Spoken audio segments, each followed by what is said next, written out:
it's your girl Nurse. You're very welcome to my YouTube channel where I drop information about cancer and every other thing that relates to cancer. But sometimes I divert, just as I'm going to divert today, as I'm going to discuss with us the different vaginal discharge or cervical discharge, however you want to put it.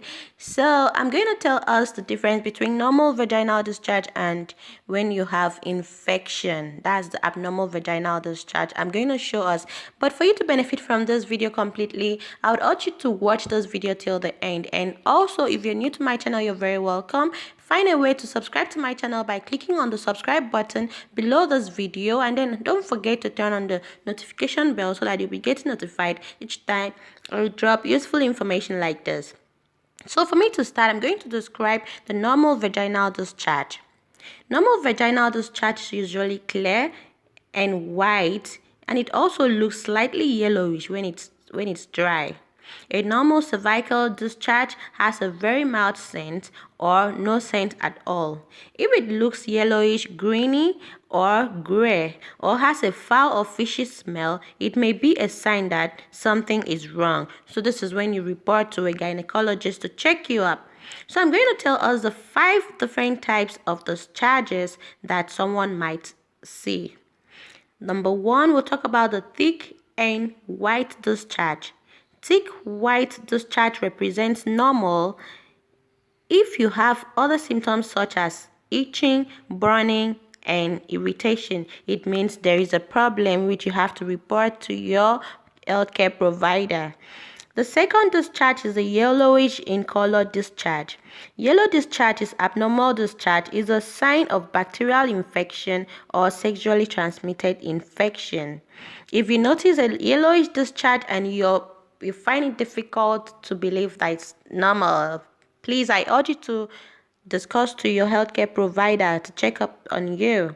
The third one is the brownish in color discharge. Brown discharge may be caused by irregular period cycles.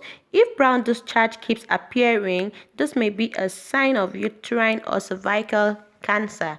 This is where I emphasize that you see your healthcare provider so that something will be done, because if you keep seeing this discharge, it is not very good for you and it's not very safe for you.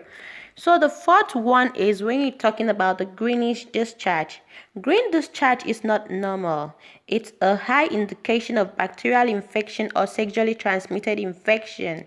If you see this greenish discharge, please report to someone. The fifth discharge is I'm going to tell us about the yeast infection. That's when you're infected by some candida or stuff that you may not likely know about. So the symptoms of yeast infection discharge includes thick, white, cottage cheese-like discharge, along with itching, redness, irritation, and burning sensation.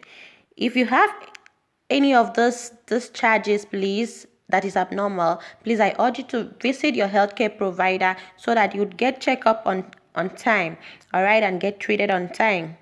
Then, if I want to tell us this, that if you have any questions concerning vaginal discharge, you can private chat me by visiting my Instagram handle, that is @nurseub, or drop your comments in the comment section down below this video so that I would reply you and we move on, so we get to know when things are abnormal.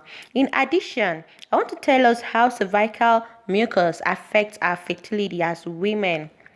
Infertile cervical mucus starts off as filmy, rubbery, sticky, becomes more creamy or lotiony, usually has a white coloring. That is the infertile cervical mucus. At this time, you're not likely to be fertile, so you might not conceive if you meet with your spouse. So I'm going to also tell us the fetal cervical mucus. The fetal cervical mucus takes the egg white form. I've said it in my previous video. It feels stretchy if you touch it with your index finger and your thumb. It's stretchy and it is usually plain fluid-like in color.